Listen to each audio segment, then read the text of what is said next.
Hello. Welcome to Daniel Backer, author. Kind of a weird intro, but I did rebrand. This is the second time I've done this. When I first started this channel, it was called Write Better Stories in a shameless attempt to optimize SE. I've said optimize SEO before, but that's actually redundant because SEO is search engine optimization. So it's kind of like the La Brea tar pits, which if you translate all of that into English, it's the tar pits. All of that is to say, I decided to change the title of the channel because a lot of different reasons. Since I've started this thing, I feel like a couple times a year I'll post a video talking about how like I don't really enjoy doing it and I need to change direction. And even though I love postmodern lit, it's stressing me out. But I think more than anything, now that TikTok is very likely getting banned, knock on wood, but it'd probably improve my life if it did get banned.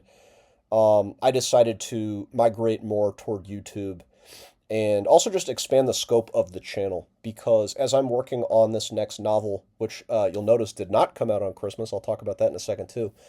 I think I kind of painted myself into a corner with the scope of my old channel of making these highly produced videos about books and trying to make it just a books based channel. It was stressing me out and it actually changed the way that I read because rather than just reading for enjoyment, I'd be taking notes. And if I didn't completely understand something and I was kind of tired, I'd really stress myself out of like rereading and making sure I could hold all of it in my head because I knew I was going to be presenting it at some point. And then making these videos became more and more daunting. I really realized this over the summer when I was pretty burnt out, not as burnt out as I was last year, but pretty burnt out from the school year.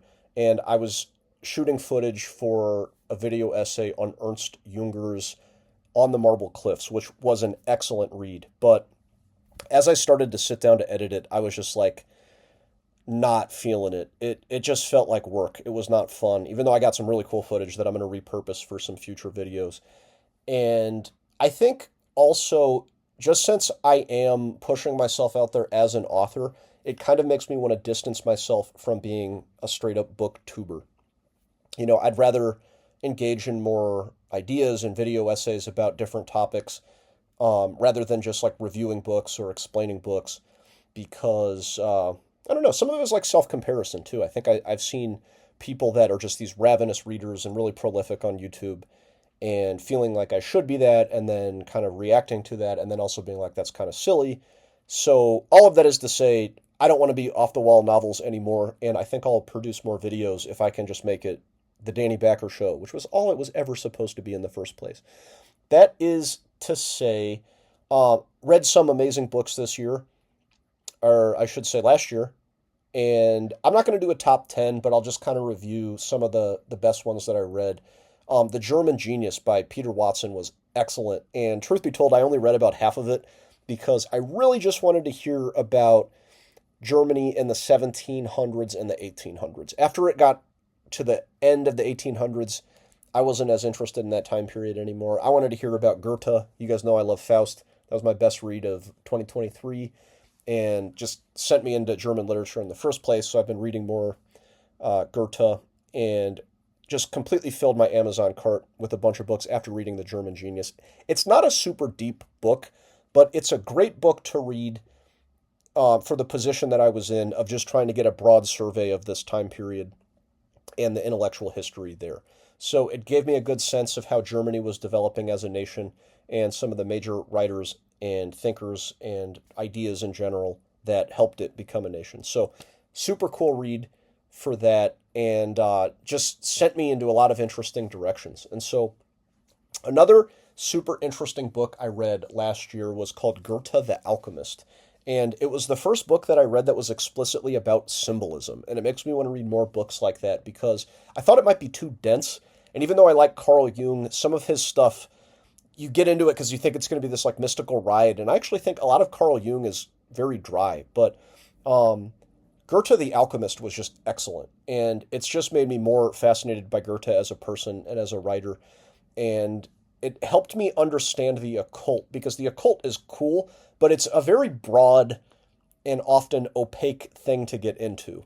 And the more of it I've read, a lot of the important texts, operate like these big surveys of uncovering this ancient knowledge, and then you keep waiting for them to kind of pull the cover off, and then it's a lot of like dense numerology that kind of tests your credulity, and it wasn't super helpful to get into those more general books. But Goethe the Alchemist was super cool because it was all anchored in Goethe's writing. And so it talked about the occult and alchemical symbolism that he put into Faust especially, but also Elective Affinities and a couple other texts by him. And so really, really liked it, and just unlike any other book that I've read. I'll get back to Elective Affinities in a second, but I guess I already talked about On the Marble Cliffs by Ernst Jünger, but just to do a little bit more on that, it was amazing. A super easy read, but just so beautiful. It was written in the time period, I think it was written in the Weimar era, like after World War One, before World War Two. And so it is about the rise of fascism, but it's about these two monks, or these two brothers, that like retire to a retreat in order to study flowers and plants. And as they're studying them, they find that mysticism is actually a better explanation of these plants than science is specifically. And so just really gorgeous, and these wonderful passages of them in the spiritual rapture, which is an element of literature I've always really appreciated. But then also this tension between retreating in order to encounter mysticism as the world historically is heating up, and wondering, it's like, is that actually the move if fascism is rising, to just retreat from the world and study flowers? And I've thought about that sometimes just for reading in general, that I love to read, but sometimes it feels like I'm going to invest in this really dense book and not really have people to talk to about it, when I could be out building relationships, advancing my career, and things like that. And that might be a controversial take, but I obviously love to read. But yeah, sometimes it feels like my life is passing me by. My sister pointed that out over dinner, because I mentioned that in a video before. She's like, "Do you even like to read?" And I'm like, "I do, I swear. I like books, guys." Yeah, really recommend that one. And it's a short read too. I think it's just over 100 pages or so. Elective Affinities, another one by Goethe, probably my favorite read of 2024. It's a scientific parable that associates different chemical interactions with people. So like they're actually like very directly telegraphing this theme of like someone's reading a science book and they're like, oh, these different elements are kind of like people. And it seems kind of dry and maybe a little on the nose, but then if you have a little bit of occult or alchemical background, you're like, oh, when he means like elements, he's really talking about like alchemical metals.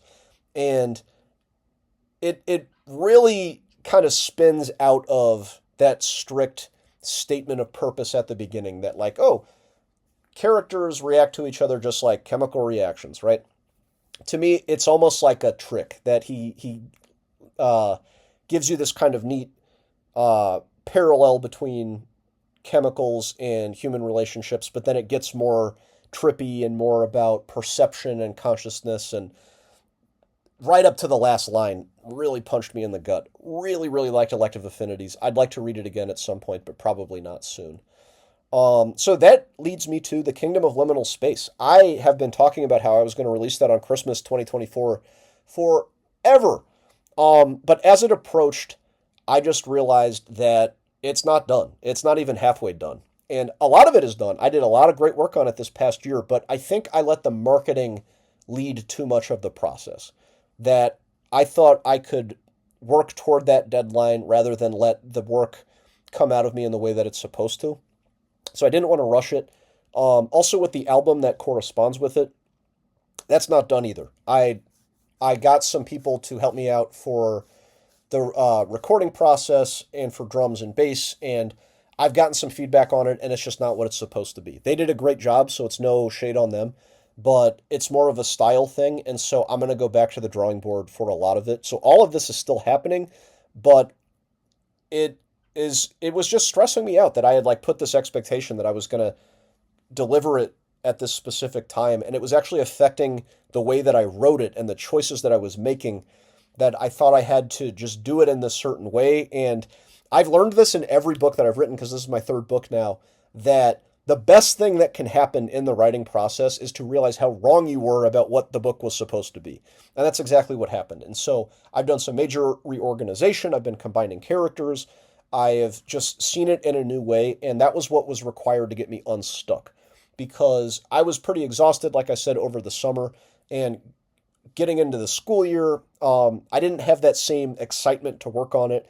And I'll also just say in general, it's really hard to find a good workflow living in New York City. And I've heard that before moving here, that I wrote most of Lionel Lancet and The Right Vibe over the pandemic when I was living in the suburbs of Kansas City at my parents' house. And God, there was nothing to do. And it's very quiet and relaxed there. So that was ideal conditions to just sit and worry about my novel all day. And for as inspiring and life-changing as this move to New York has been, it's super hard to get a consistent workflow going, because the fear of missing out is just always looming over your shoulder in the city. And that's what is amazing about being here. But then also, yeah. But then, kind of like I said about how sometimes in reading a book, it feels like my life is passing me by. Even though I said I'm like stressed about this book, I'm also like enjoying myself. And I know that the book is going to come when it comes. I know the album is going to come when it comes. There's other little things I'm going to throw in there too that I'm not going to announce quite yet. But all of that is to say is that change of plans. It's not coming out. I don't know when it's coming out, but I'm still working on it. I have a lot of great ideas for it and a lot of cool books that are just marinating on my shelf that I want to read before I've completed it. I just got Lost Illusions by Balzac, somebody I never thought I'd read. And I was just randomly at the Brooklyn Public Library and I passed it. And I was like, Balzac. I had never read anyone like that. And I picked it up and just read the first page. It's about like the printing press and a poet who leaves a provincial lifestyle to go be in the city in the early 1800s. And the writing style really captivated me just in that first page. It seemed super interesting, simultaneously elevated, but kind of blunt and choppy. And that really caught my attention. Comparable to, I'm not saying the style is like Berlin Alexanderplatz, but the experience of reading that first page felt like the way that Berlin Alexanderplatz kind of surprised me in how simple but elevated it was at the same time. It felt really cool and felt like a new frontier for interest for me as a reader. So very excited for the different things to come. And the last thing that I'll leave you guys with is that I'm going to Germany. All of this interest in Faust and Goethe and the occult and German lit has naturally led me to buy a ticket to Germany. So I'll give you guys more specific details about that, but I'm going to spend most of this upcoming summer in Germany.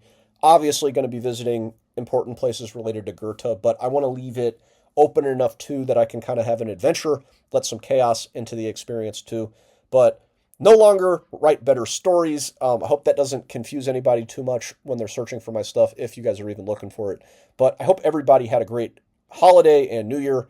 I go back to work tomorrow, and I feel pretty refreshed. You can probably hear I'm a little congested getting over being sick, but my mind has never been sharper.